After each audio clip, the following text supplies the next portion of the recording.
Lawrence Bishnoi Punjab के अबोहर में पैदा हुआ, एक कांस्टेबल का बेटा, लेकिन फैमिली बैकग्राउंड अच्छी थी, पुरखों की ज़मीन जायदाद थी। कहते कि उस वक्त जब ये पैदा हुआ तब करीब 7 करोड़ की प्रॉपर्टी थी इसके बाप के पास। लविंदर सिंह एक पूर्व पुलिस कांस्टेबल थे, उनका बेटा अबोहर में पैदा हुआ, वहीं स्कूलिंग की, लेकिन फिर ये था कि परिवार में पढ़ाई लिखाई का माहौल था। उसके बाद उसे हायर एजुकेशन के लिए चंडीगढ़ भेजा गया। चंडीगढ़ में उसने डीएवी कॉलेज से पढ़ाई की। डीएवी कॉलेज में उसने बीए पास का कोर्स किया। अभी तक सब कुछ उसका ठीक ठाक चल रहा था। बीए पास फर्स्ट ईयर में जब वो पहुंचा तो वहाँ के यूनिवर्सिटी के इलेक्शन में भी वो खड़ा हुआ। सुपू जो वहाँ का स्टूडेंट्स विंग है पंजाब यूनिवर्सिटी का, students organisation of Punjab University, SUPU, SUPU। हालांकि वो चुनाव हार गया और इसी एक चुनाव के हारने के बाद कहते हैं कि लॉरेंस बिश्नोई बना। लेकिन उसके बीच में एक और कहानी आती है। वो ये थी कि जब ये चुनाव हारा, जो राइवल गैंग ने जीता, तो उसके बाद इन दोनों में अक्सर झगड़ा होता। ये उसे उकसाता, वो उसे उकसाता, और एक बार चंडीगढ़ में ही गोलीबारी हो गई। तो पहला मुकदमा स्टूडेंट्स यूनियन की लड़ाई में हुई, जिसमें लॉरेंस बिश्नोई के खिलाफ मुकदमा दर्ज हुआ। लेकिन तब भी सब कुछ ठीक ठाक था। फिर एक गर्लफ्रेंड होती है। लॉरेंस बिश्नोई जब स्कूल में था तभी एक लड़की से वो प्यार करता था। स्कूल की ये दोस्ती, ये प्यार धीरे धीरे और पुख्ता होती गई, मजबूत होती गई। उसके बाद जब वो डीएवी कॉलेज में आया तो लड़की भी चंडीगढ़ आ गई पढ़ने के लिए। अब दोनों एक दूसरे से प्यार करते थे। लेकिन जब स्टूडेंट्स पॉलिटिक्स में लड़ाई झगड़ा हुआ तो इसके बाद कहते हैं कि उसकी गर्लफ्रेंड के 2 वर्जन हैं। एक ये है कि एक रोड एक्सीडेंट में उसकी मौत हो गई और उसके बाद गाड़ी में आग लग गई और उसकी लाश जल गई। दूसरा ये है कि लॉरेंस बिश्नोई से दुश्मनी का बदला लेने के लिए उसकी गर्लफ्रेंड को टारगेट किया गया और उसे मार डाला गया। मारने के बाद उसे रोड एक्सीडेंट की शक्ल दी गई और उसकी लाश को जला दी गई। और इसी के बाद लॉरेंस बिश्नोई बेहद ख़तरनाक हो गया। उसके बाद एक मुकदमा गोलीबारी की हो चुकी थी, उसके ऊपर हो चुका था। फिर उसने कहा कि चलो अब जुर्म के रास्ते पर चलते हैं। वहीं उसके कॉलेज के बहुत सारे दोस्त थे जो इसी तरह की सोच रखते थे। उसके बाद उन लोगों के साथ मिलकर इसने रंगदारी और वसूली का काम पहले शुरू किया। बार बार उसे अपनी गर्लफ्रेंड की भी याद आती थी और उस गर्लफ्रेंड का बदला लेने के लिए फिर वो लोगों से बदला लेने के भी सोचने लगा। और शुरुआत में जब इसने अपना गैंग बनाया, उसका नाम रखा था 007। ये अपने जो जेम्स बॉन्ड की फिल्म है उससे प्रेरित होकर। और उसके बाद वो धीरे धीरे जुर्म की दुनिया में छोटे मोटे जुर्म करते करते आगे बढ़ने लगा। लेकिन अब गैंग चलाने के लिए लोगों की ज़रूरत थी।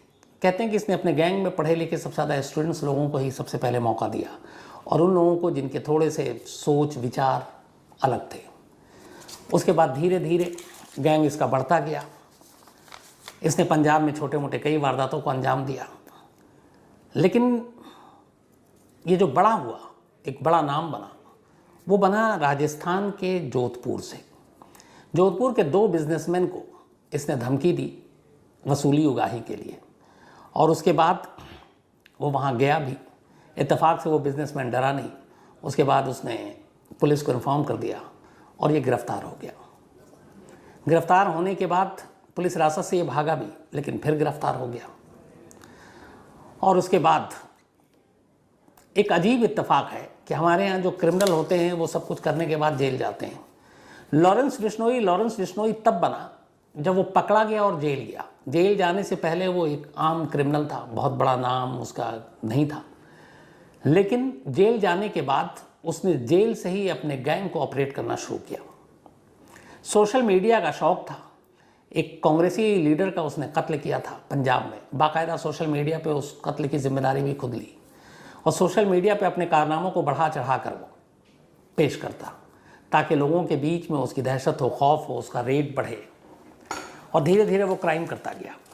कहते हैं जोधपुर जेल में जब वो था तब एक राजस्थान का गैंगस्टर आनंद पाल, जिसकी कहानी मैंने आपको सुनाई है, वो भी जेल में बंद। जोधपुर के बाद कुछ वक्त के लिए लॉरेंस बिश्नोई को अजमेर जेल में शिफ्ट किया गया था, और अजमेर जेल में उस वक्त जो आनंद पाल वो भी बंद था, और वहीं उसकी दोस्ती हुई।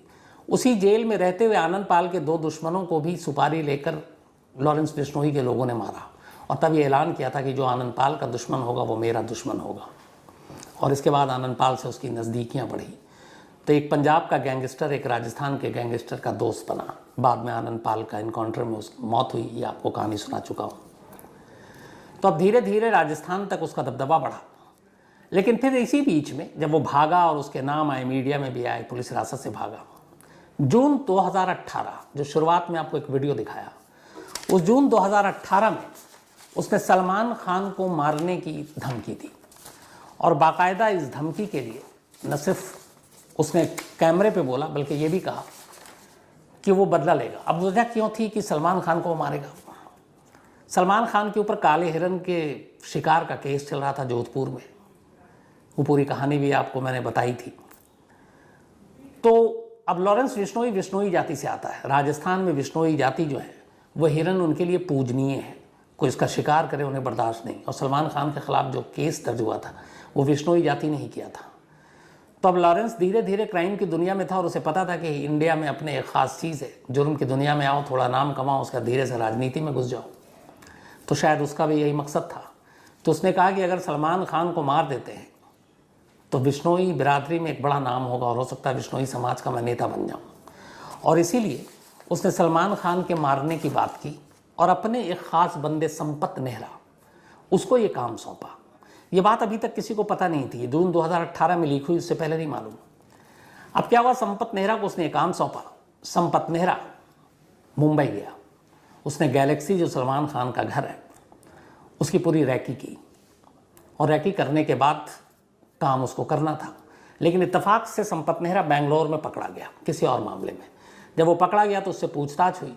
तब उसने पहली बार पुलिस को खुलासा किया, क्योंकि पुलिस के कुछ सबूत थे कि ये मुंबई भी गया। तो पूछा गया क्यों गए, गैलेक्सी के आसपास क्यों गए?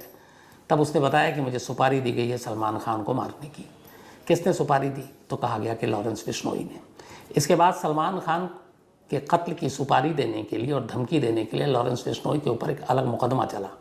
और उसके बाद चूँकि वो पुलिस हिरासत से पहले ही भाग चुका था, उसको कड़े पहरे में फिर अदालत और जेल ले जाया जाता। और उसी पुलिस कस्टडी में उसने ये इंटरव्यू में साफ साफ कहा था कि अभी तो मैंने किया नहीं है, लेकिन मैं सलमान खान को मारूंगा। उसके बाद सलमान खान की सुरक्षा भी बढ़ा दी गई थी। सलमान खान के नाम की सुपारी निकालने की वजह से लॉरेंस बिश्नोई का नाम पूरे देश में सुर्खियों में आ गया था। उसके बाद अब उसके तार काला जठेड़ी और बाकी जो गैंगस्टर थे नॉर्थ इंडिया के, इन लोगों से जुड़ने शुरू हुए और धीरे धीरे वो एक बड़ा गैंगस्टर बनता गया। सुपारी लेकर कत्ल करना, लोगों को मारना, उगाही, वसूली, कहते हैं करोड़ों रुपए उसने कमाए। और कमाल ये है कि 2015 में वो पकड़ा गया था, जेल गया। 2015 से पहले लॉरेंस बिश्नोई को नाम ही नहीं था जब वो आज़ाद था। लेकिन जब वो जेल गया, चाहे वो जोधपुर जेल हो, अजमेर जेल हो, उसका दिल्ली पुलिस के स्पेशल सेल ने जब उसे पकड़ा, तब उसके बाद से वो तिहाड़ में है, जेल नंबर 8 में। लेकिन जेल में पिछले 7 साल से रहने के दौरान उसने जो अपना साम्राज्य कायम किया, उसने जो अपनी पूरी एक गैंग तैयार की। कहते हैं आज उसके गैंग में करीब 600 मेंबर हैं और इनमें से कहते हैं कि करीब 100 शूटर हैं। तो वो दूसरों को भी भाड़े पर अपने शूटर देता है कि जाओ तुम लोग काम करो। इसके गैंग में जो ज़्यादातर लोग हैं उनमें कई पुलिस वालों के भी बच्चे हैं या ऐसे नौजवानों, स्टूडेंट्स, इनको अपनी टीम में लेता है। पंजाब के ज़्यादातर यूनिवर्सिटी और कॉलेज के जो इलेक्शन होते हैं स्टूडेंट्स यूनियन के, कहते हैं उसमें भी इसका दखल है। बाकायदा उनको फंडिंग करता है, पैसे देता है और ऐसे लड़के जो थोड़े से जुर्म के रास्ते पर चलना चाहें उनको अपने गैंग में शामिल करता है, नौजवानों को अपने गैंग में शामिल करता है। और इन सब चीज़ों को करने के लिए बीच में उसे एक ये आया कि पंजाब की जो म्यूज़िक इंडस्ट्री है, पंजाबी गाने हैं, वो पूरे देश और दुनिया में बहुत मशहूर हैं। और ख़ासतौर पर पंजाब के नौजवानों में, पंजाब के स्टूडेंट्स में, वो इन सारे सिंगर्स को अपना आइडियल मानते हैं, उनको मानते हैं, पूछते हैं। तो उसे लगा कि जिन्हें ये लोग मानते और पूछते हैं, अगर हम उन्हें ही धमकाएं, उन्हें ही मारें, तो फिर मैं भी इनका आइडियल हो जाऊंगा, उनसे बड़ा हो जाऊंगा। क्या देखो इसकी क्या धाक है। तो पंजाब के स्टूडेंट्स, पंजाब के नौजवानों को अपनी तरफ, अपने गैंग में शामिल करने के लिए, अपने आप को दिखाने के लिए कि देखो मैं क्या हूँ, उसने इन सिंगरों को धमकी देने का भी काम शुरू किया। सोशल मीडिया पे बाकायदा पोस्ट करके अपना बड़ा वो दिखाता कि देखो मैं कितना बड़ा हूँ। धीरे धीरे उसके बाद इसका गैंग बढ़ता गया। पंजाब से निकलकर राजस्थान तो था ही था, उसके बाद हरियाणा, फिर उत्तराखंड, फिर यूपी, इवन बिहार, ऐसे कई सारे इंसिडेंट हैं जो इसने किए। 3,000 बल्कि 3 दर्जन से ज़्यादा, मतलब 36 से ज़्यादा मुकदमे, जिसमें मर्डर, रॉबरी, हाईवे रॉबरी, डकैती, attempt to murder, kidnapping, ransom, ये सारे मामले उसके ऊपर दर्ज हैं। वो जेल में है 7 साल से, लेकिन उसका धंधा बदसूर चल रहा है और जेल के अंदर से वो सारी चीज़ें अपने मोबाइल पर अपने लोगों के ज़रिए करता है। लॉरेंस बिश्नोई और जो सिद्धू मूसेवाला, इनकी दुश्मनी की कहानी आपको बताई थी। उसकी सिर्फ एक वजह थी कि एक लॉरेंस बिश्नोई के ख़ास गुर्गे, जो अकाली नेता भी था, उसकी मौत हो गई थी, कत्ल हुआ था 2021 में। और उसके कत्ल में जब दिल्ली पुलिस ने जांच की तो नाम आया, एक शख्स दिल्ली में पकड़ा गया था कि जो सिद्धू मूसेवाले का मैनेजर है वो इस कत्ल में शामिल है। लेकिन उसके बाद वो पकड़ा जाता, उससे पहले ऑस्ट्रेलिया भाग गया। तो लॉरेंस बिश्नोई को ये शक था कि इसमें मूसा, जो मूसेवाला है, उसका हाथ है और उसने अपने मैनेजर को भगाया, और बस इसलिए कि उसके जानकार का कत्ल हुआ और उस कत्ल में सिद्धू मूसेवाला का मैनेजर शामिल है। तो कहीं ना कहीं सिद्धू मूसेवाला ने अपने मैनेजर की मदद की है। बस इस एक बात पर, इस एक शक पर उसने सिद्धू मूसेवाले को रास्ते से हटाने का फैसला किया। अब सवाल ये था कि वो जेल में है तो काम कौन करेगा। यहीं से होता है लॉरेंस बिश्नोई के बाद एक दूसरे शख्स की एंट्री, और उस दूसरे शख्स की एंट्री जो होती है, ये दूसरा शख्स कोई और नहीं बल्कि लॉरेंस बिश्नोई का एक जूनियर स्टूडेंट, उसका दोस्त, यानी कि गोल्डी बराड़। गोल्डी बराड़ इसी डीएवी कॉलेज में पंजाब में, जो लॉरेंस बिश्नोई है उससे 1 साल जूनियर था, वो भी स्टूडेंट्स पॉलिटिक्स में इन्वॉल्व था। उसे भी थोड़ा सा गुंडागर्दी और दूसरों को धमकाने डराने का शौक़ था। तो कॉलेज में ही जान पहचान हुई, कॉलेज से पहले इन दोनों की कोई जान पहचान नहीं थी। फिर गोल्डी बराड़ धीरे धीरे उसके करीब आया, जब उसने देखा, खरबूजा को देख के रंग बदलता है कि दोनों एक जैसे हैं, जुर्म की दुनिया में आगे बढ़ना चाहते हैं, तो गोल्डी बराड़ उससे करीब हो गया। इसके बाद गोल्डी बराड़ ने बहुत सारे कत्ल करवाए, उसने पंजाब में कराए, इवन दिल्ली के पास गुरुग्राम में उसने 2 लोगों का कत्ल कराया। और इन सारी चीज़ों में कहीं ना कहीं लॉरेंस बिश्नोई ने भी उसकी मदद की। और गोल्डी बराड़ एक, मतलब कहते हैं कि बहुत ही बड़ा टाइप का गैंगस्टर था, एक कैटेगरी का उसको गैंगस्टर नवाजा गया, बल्कि रजिस्टर्ड हुआ पंजाब में। तो धमकाना, किडनैपिंग, वसूली, सिंगर को धमकी देना, कबड्डी प्लेयर से वसूली करना, ये सब गोल्डी बराड़ करने लगा। और धीरे धीरे उसने इतने कत्ल किए कि पंजाब पुलिस को अब उसकी तलाश हो गई। और पंजाब पुलिस, हालांकि इसका नाम सतिंदर है, गोल्डी बराड़ का, सतिंदर सिंह। तो लास्ट ईयर ही फरीदकोट की एक अदालत ने बाकायदा गोल्डी बराड़ के नाम पे नॉन अवेलेबल वारंट निकाला था, लेकिन उससे पहले ही वो इंडिया छोड़कर भाग गया। इसने 2 पहलवानों का भी कत्ल किया। दिल्ली पुलिस ने भी इसके खिलाफ कई मामले तलाश किए, ढूंढे, और उसमें इसको माना कि ये वांटेड है, लेकिन ये यहाँ से भागकर पहुँच गया कनाडा। अब गोल्डी बराड़ कनाडा में, लॉरेंस बिश्नोई तिहाड़ में। लॉरेंस बिश्नोई को आपको चाहिए भरोसे का आदमी, उसके पास गैंग बहुत बड़ा है, 600 से ज़्यादा लोग हैं। तब उसे याद आई गोल्डी बराड़ की। गोल्डी बराड़ चूँकि कॉलेज का दोस्त, उसे बहुत अच्छे तरीके से जानता था। जब दोनों जुर्म की दुनिया में कदम नहीं रखे तभी एक दूसरे के दिमाग से और दिल से वाकिफ़ थे। फिर उसने गोल्डी बराड़ को कहा कि मैं जेल में हूँ, एक काम कर, तू मेरा सबसे भरोसेमंद है, मेरा सबसे मजबूत हाथ है, तो जेल के बाहर का काम तू संभाल। इसके बाद लॉरेंस बिश्नोई ने गोल्डी बराड़ को ये काम सौंपा, और गोल्डी बराड़ कनाडा से बैठकर इस वक्त लॉरेंस बिश्नोई का राइट हैंड है। वो जो हुक्म देता है वो उसको फॉलो करता है, सोशल मीडिया पे भी अपना बखान करता है। तो जब से, मतलब 7 साल से लॉरेंस बिश्नोई जेल में है, और 7 साल से गोल्डी बराड़ एक तरह से लॉरेंस बिश्नोई का राइट हैंड बना हुआ है। और लॉरेंस बिश्नोई के कहने पर ही, चूँकि इसमें एक और भी उसका मकसद था, एक तो लॉरेंस बिश्नोई के ख़ास का कत्ल जिसमें मूसेवाला के मैनेजर का हाथ, जो उसको शक है, दूसरा खुद गोल्डी बराड़ के भाई का कत्ल हुआ था पंजाब में। और गोल्डी बराड़ का ये कहना है कि मुझे शक है कि ये कत्ल और इस कत्ल की साजिश या इस कत्ल में शामिल होने के पीछे सिद्धू मूसेवाले का भी हाथ है। और उसने सोशल मीडिया पे जो पोस्ट किया उसमें कहा है, और मैंने इसलिए भी ये बदला लिया है। तो 2 कॉलेज के दोस्त, 2 कॉलेज के साथी, एक सीनियर और एक जूनियर, दोनों मिलकर बाहर निकलते हैं कॉलेज की दुनिया से, एक स्टूडेंट्स यूनियन का चुनाव हारते हैं और फिर पूरी ज़िंदगी पलट के रह जाती है। दोनों जुर्म के रास्ते पर चल पड़ते हैं और इस वक्त ये दोनों मोस्ट वांटेड हैं। हालांकि एक जेल के अंदर ही है लेकिन दूसरा कनाडा में है। कब आएगा, कैसे बाहर आएगा, ये अभी कुछ पता नहीं। तो ये तो रही सिद्धू मूसेवाला के उन दो शख्स की कहानी, लॉरेंस बिश्नोई और गोल्डी बराड़ की। अब एक जो आपको शुरुआत में सवाल बताए थे, आखिर पंजाबी सिंगर के पीछे पंजाब के गैंग्स पड़ते क्यों? क्योंकि सिद्धू मूसेवाला अकेले नहीं है जिनको निशाना बनाया गया, जिनकी जान ली गई। अमर सिंह चमकीला एक मशहूर पंजाबी सिंगर, रोमांटिक गानों के लिए मशहूर, 90s में, बल्कि 88 में इनका कत्ल हुआ जब इनकी वाइफ के साथ गोली मारी गई। एक फंक्शन में जा रहे थे और ये कहानी भी मैंने आपको इसी कहानी में सुनाई है। अमर सिंह चमकीला 1988 में गोली मारी गई थी वाइफ के साथ, और वाइफ तब प्रेग्नेंट थी। उससे पहले अवतार सिंह संधू 1988 में एक और पंजाबी सिंगर, गोली मारकर जान ले ली गई। दिलशाद अख्तर एक और पंजाबी सिंगर, गोली मारकर जान ले ली गई। अब सिद्धू मूसेवाला, 4 ऐसे सिंगर हुए हैं अभी पिछले 20-30 सालों में जिनकी जान ले ली गई। परमीश वर्मा, धमकी दी गई, धमकी देने के बाद गोली मारी गई। जब गोली मारी गई, ये कार में कहीं जा रहे हैं और गोली लगी। उन्होंने उस वक्त के एसएसपी को फ़ोन किया और कहा मुझे गोली लगी। एसएसपी ने कहा तुम गाड़ी चलाते रहो। कहते हैं करीब 18 किलोमीटर तक गोली लगने के बावजूद इस शख्स ने गाड़ी चलाई और फिर एक हिफाजत से एक ख़ास सुरक्षित जगह पर पहुंचा और तब जान बची। तो परमीश शर्मा लकी थे जो बच गए गैंगस्टर की इस लड़ाई में। इसके अलावा गप्पी गरेवाल एक और सिंगर जिसे धमकी दी गई और ये धमकी के साए में भी जी रहे हैं। और सबसे अभी लेटेस्ट मनकीरत औलख एक और सिंगर जिनको धमकी दी गई और अभी भी ये धमकी के साए में जी रहे हैं।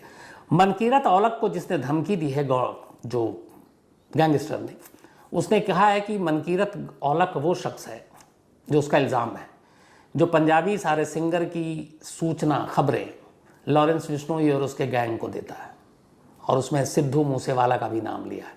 और इस गैंग ने धमकी दी है कि वो मनकीरत को छोड़ेगा नहीं।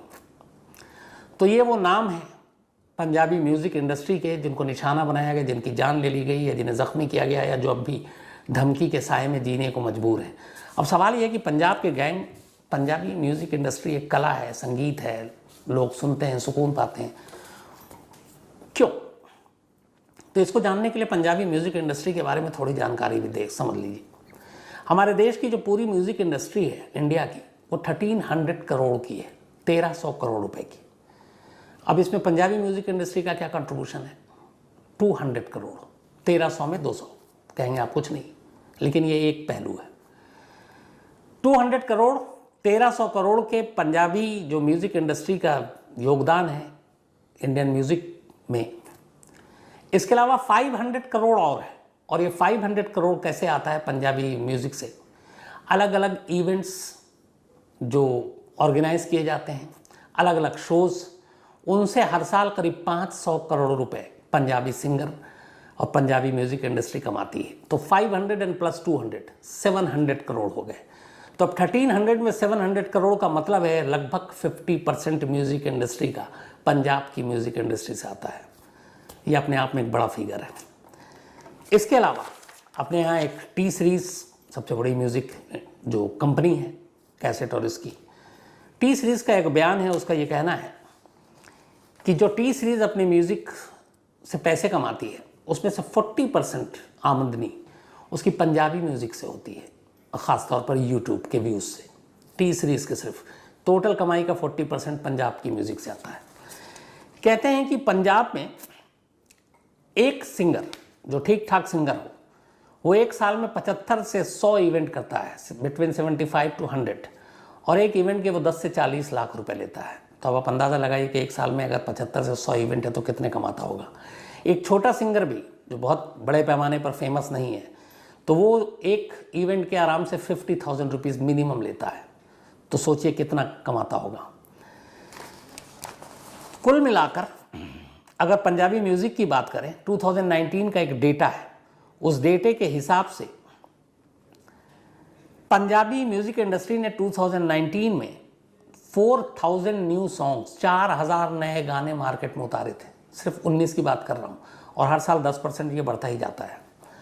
इस वक्त पंजाब में करीब 400 म्यूज़िक बैंड, अलग अलग सिंगर और जो गाने के काम पे लगे हुए हैं 400, और इनमें से हर रोज़ एवरेज 15 to 20, 15 से 20 गाने ये रिलीज़ करते हैं, नए बनाते हैं। तो अब जाहिर है जब इतने पैसे होंगे म्यूज़िक इंडस्ट्री में तो फिर गैंग्स की भी नज़र होगी और गैंग्स भी उसके ऊपर लगेगी। और यही वजह है कि म्यूज़िक इंडस्ट्री के जुड़े लोगों को जो पैसे कमाते हैं पंजाब के गैंग्स उनसे वसूली करने का सबसे आसान तरीका मानते हैं और सीधे धमकी देते हैं कि भैया हमें दो। बहुत सारे म्यूजिशियन, सिंगर खामोशी से पैसे दे देते हैं क्योंकि जान की सलामती के लिए। बहुत सारे नहीं देते हैं, तो उसकी लिस्ट आपको दिखाई मैंने कि कितने सारे इंजर्ड हैं, कितने सारे की जान चली गई, कितने लोगों को धमकी के साए में जीने को मजबूर होना पड़ रहा है। तो ये हो गया म्यूज़िक का गैंग्स के साथ कनेक्शन। अब सबसे बड़ा सवाल और उसका जवाब कि आखिर पंजाब में इस वक्त कौन कौन से गैंग्स हैं जो लॉ एंड ऑर्डर के लिए सरदर्द बने हुए हैं, जिनके ऊपर कंट्रोल नहीं है। तो कहते हैं कि पंजाब में इस वक्त करीब 70 गैंग्स हैं जो एक्टिव हैं, 70, और इन 70 गैंग्स से करीब 500 लोग जुड़े हुए हैं, 500। लॉरेंस बिश्नोई का जो मैंने कहा था 600, वो पंजाब नहीं बल्कि बाकी स्टेट उसका, चूँकि हरियाणा, आपके राजस्थान, हिमाचल भी, उत्तराखंड भी, यूपी भी, तो इन सारे जगहों पे है। लेकिन अकेले पंजाब में 70 गैंग्स हैं जिसमें से 500 इसके मेंबर हैं। लेकिन एक अजीब और इसमें डेटा है कि इन 500 मेंबर्स में से, बल्कि ये पंजाब के डीजीपी का कहना है तो रिकॉर्ड पे है ये, करीब 300 जेल में, बाकी बचे बाहर 200, फिर भी गैंग वॉर चल रहा है। पंजाब शायद देश का इकलौता ऐसा स्टेट है जिसके जितने भी वहाँ पे गैंग हैं उनमें से ज़्यादातर गैंग के जो लीडर हैं, सरगना हैं और मेंबर हैं, वो जेल में हैं, लेकिन उसके बावजूद उनका गैंग चल रहा है। ये अपने आप में चौंकाने वाली बात है। उसकी वजह ये है कि फिर पंजाब के जेलों में उनको वो सहूलियत दी जा रही है जिसकी वजह से वो बैठे बैठे एक फ़ोन घुमाते हैं और घुमाने के बाद जिससे भी चाहे जो भी धमकी, वसूली, किसी के नाम की सुपारी, सब निकाल देते हैं, जैसे लॉरेंस बिश्नोई ने किया। तो 70 एक्टिव गैंग, 500 मेंबर, 300 जेल में, 200 बाहर, फिर भी काम चल रहा है। अब इन 70 में से भी जो टॉप 8 है, 8 सबसे खूंखार गैंग, वो कौन से हैं वो आपको बताता हूँ। इनमें से एक है लॉरेंस बिश्नोई गैंग, जिसके बारे में मैंने आपको अभी अभी बताया, उसकी पूरी कहानी बताई। और लॉरेंस बिश्नोई गैंग का ही पार्ट है गोल्डी बराड़। तो एक लॉरेंस बिश्नोई गैंग जो अगर सारे राज्यों को मिला लें तो शायद इस वक्त सबसे खूंखार गैंग है, हालांकि खुद जेल में है लेकिन गैंग काम कर रहा है। दूसरा जग्गू भगवानपुरिया गैंग, अमृतसर और गुरदासपुर में ख़ास तौर पर इसका रौब है, इसका असर है, और ये गैंग इस वक्त यहाँ पे सबसे ज़्यादा एक्टिव है।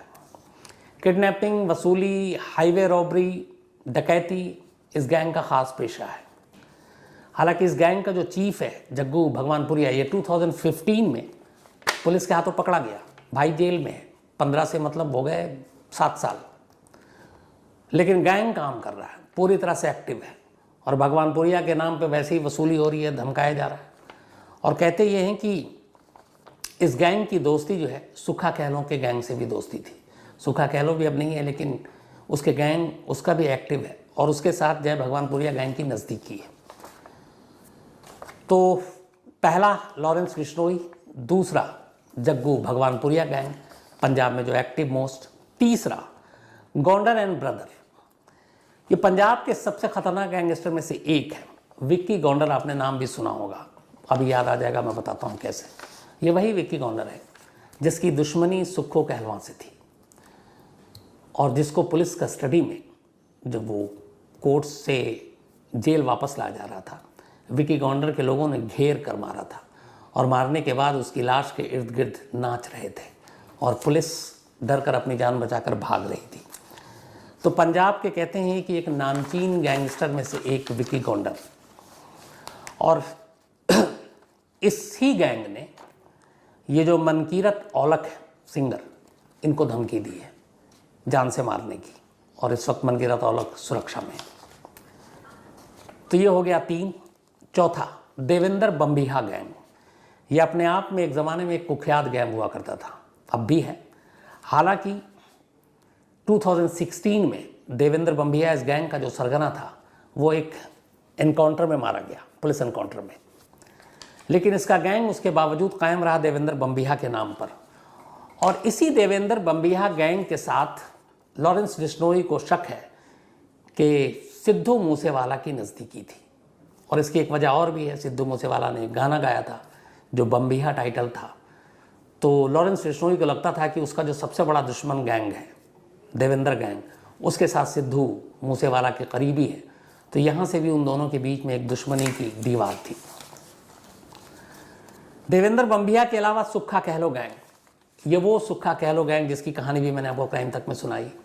शायद पंजाब का पहला ऐसा गैंगस्टर जिसके सोशल मीडिया पर लाखों फॉलोअर्स थे। ये वो गैंगस्टर था जिसने पंजाब में गैंग्स को सोशल मीडिया के प्लेटफॉर्म का कैसे इस्तेमाल होता है ये बताया। जेल में हो, जेल के बाहर हो, क्राइम कर रहा हो, मर्डर कर रहा हो, किसी को पीट रहा हो, हर तस्वीर हर वीडियो को उतारता और सोशल मीडिया पर डालता और अपने आप को नामचीन शूटर भी बताता, शार्प शूटर। और बेहद कम वक्त में सुक्खा कहलवा, जिसका एक सपना था कभी कि अमेरिका जाना है या कनाडा जाना है, वो जा नहीं पाया और एक गैंगस्टर बन गया।